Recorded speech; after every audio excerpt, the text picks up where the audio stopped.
My stepdaughter uninvited me from the wedding I was funding, so I cut the check and cut them out of my life for good. Hello Reddit Talkative here. I used to think family was about love, loyalty, and sacrifice. Turns out to some people family is just about convenience. My name is Daniel.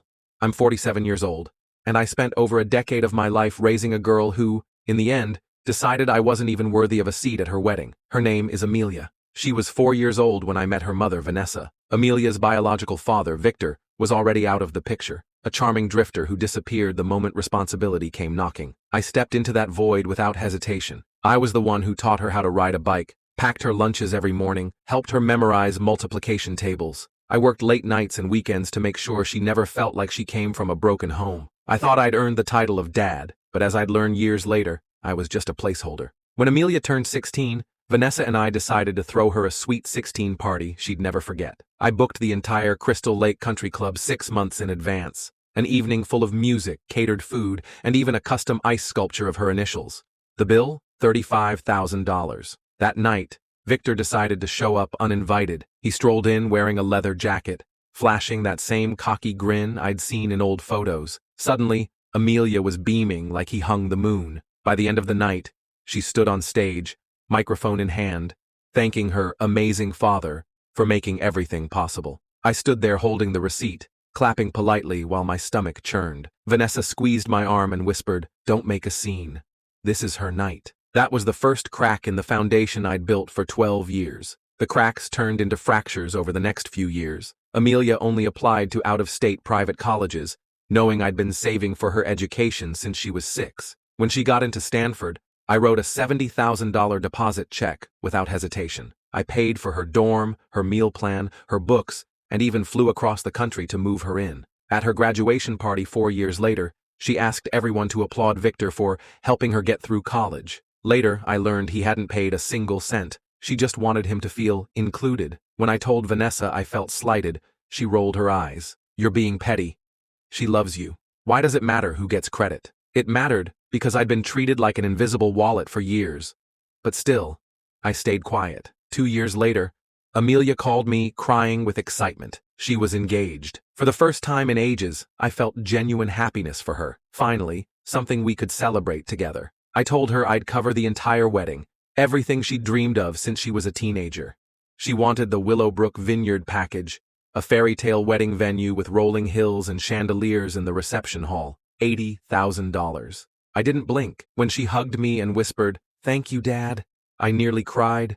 That word had been missing from her vocabulary for too long, but 2 weeks before the wedding she invited me to sit down at the kitchen table. Vanessa was there, arms crossed, standing behind her.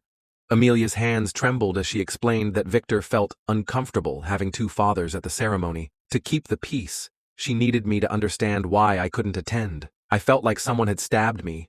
I wasn't just excluded, I was erased. And the woman I'd loved for 15 years stood there silently, nodding in agreement. I called Vanessa later, desperate for her support, and she told me to know my place. She reminded me I was never Amelia's real father. Something in me broke that night. The days leading up to the wedding were surreal. I felt like a ghost haunting my own home. Vanessa and Amelia bustled around me with fabric samples, flower arrangements, and music playlists, barely acknowledging me. Vendors kept calling for final payments, on an event I wasn't even invited to. My business partner asked if I'd be taking time off for the wedding, and I lied, saying I'd be working through it. Then I remembered something. Every account, every card, every asset was in my name. For 15 years, Vanessa had been too busy to handle finances. That Monday morning at 9 a.m. sharp, I called American Express and canceled every single card. By 9:30, my phone buzzed with the first decline notification. By 10 o'clock, I'd frozen every vendor payment.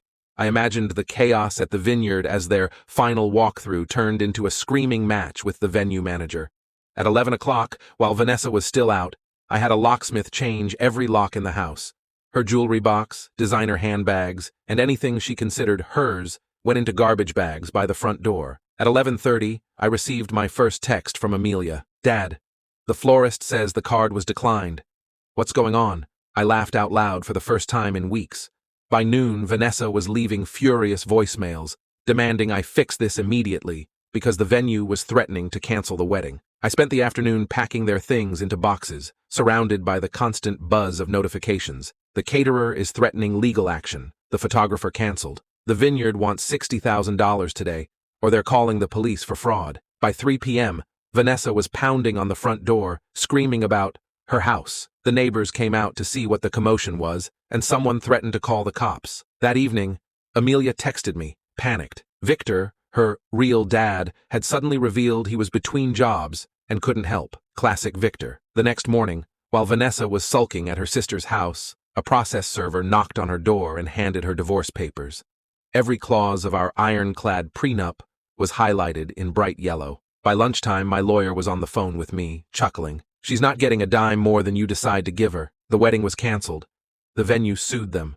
The caterer blacklisted them, and Amelia finally learned what it felt like to be abandoned by the man she'd chosen over me. I didn't just uninvite myself from her wedding. I uninvited them from my life.